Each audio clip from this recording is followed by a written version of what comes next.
Guterres a lancé jeudi un appel à la paix dans l'est de la RDC, où la situation continue de se détériorer. Le groupe armé M23, avec le soutien de l'armée rwandaise, contrôle Goma, la capitale du Nord Kivu. L'avancée du M23 menace désormais les villes du Sud Kivu. Des milliers de personnes ont été tuées, y compris des femmes et des enfants. Et des centaines de milliers d'autres ont été forcées de quitter leur foyer dans l'est de la RDC.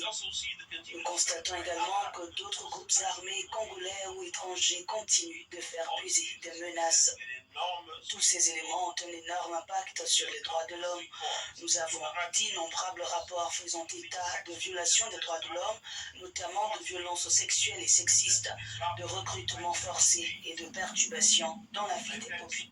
Bonjour mes très chers compatriotes et bienvenue sur Luboya TV. J'espère que vous vous sentez bien ce matin. Et comme d'habitude, on est là, parlant du Congo démocratique, notre très cher pays. Vous venez de suivre là le message du secrétaire de l'ONU qui lance un appel à la paix en RDC. Ce secrétaire de l'ONU qui lance cet appel de la paix à tous les rapports de tout ce qui se passe à l'est de la République démocratique du Congo. Il a envoyé les experts. Les experts ont fait leur travail. Ils ont prouvé que la dégradation de la sécurité à l'est de la République démocratique du Congo est nourrie par le support du Rwanda au groupe rebelle de M23.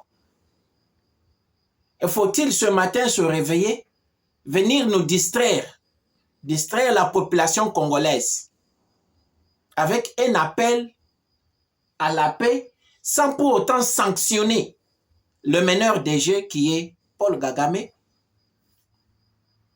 Il a tous les rapports, plus de 5 rapports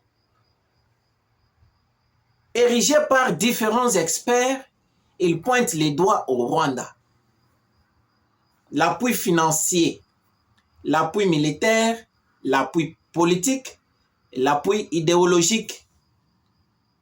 Le Rwanda le fait dans le pays du Congo. Pourquoi ne pas passer à la vitesse supérieure, sanctionner les Rwandais, se tenir devant les caméras juste pour faire plaisir à la communauté internationale qui sont avec les Congos, mais ils font semblant d'être avec les Congos. Ils savent que en dessous de la carte, ils sont avec les Rwandais. Ils veulent que le Rwanda puisse arriver jusqu'au Congo. Parce que plus de 30 ans qu'ils ont mené leur recherche, investigation sur la source du Congo, ils ont trouvé qu'il n'y a rien d'autre que le Rwanda qui déstabilise l'Est de la République du Congo. Et pourquoi ne pas sanctionner les Rwandais?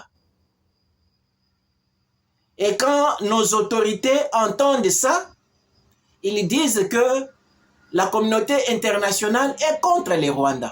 Or, ça, c'est une façon diplomatiquement pour endormir les gouvernements. Puisque imaginez, avec ce qui se passe à l'est du Congo maintenant, à supposer que le Rwanda arrive à Kinshasa et que la ville de Kinshasa est tombée. Qu'est-ce que ce monsieur ici qui lance l'appel à la paix va dire? Ils vont reconnaître les nouvelles autorités qui ont assiégé Kinshasa. Donc ça, c'est la politique de 2 poids, 2 mesures. À ceci, nous interpellons les gouvernements congolais. Il y a encore le temps de tout refaire. L'espoir est possible. S'il faut s'entendre à ces gens ici, de l'ONU, la France ne fait pas même entendre sa voix. Les États-Unis sont silencieux. Et ce qui les intéresse, ce sont les minéraux du Congo. S'il faut attendre à ces gens ici, il sera trop tard, le Congo sera perdu. C'est le moment de se prendre en charge, comme a dit Laurent Désiré Kabila. Il y a encore de l'espoir. On peut encore tout refaire. Le Congo n'est pas encore tombé, Kinshasa n'est pas encore tombé. Méfiez-vous, chers dirigeants de ces gens ici, des secrétaires des Nations Unies.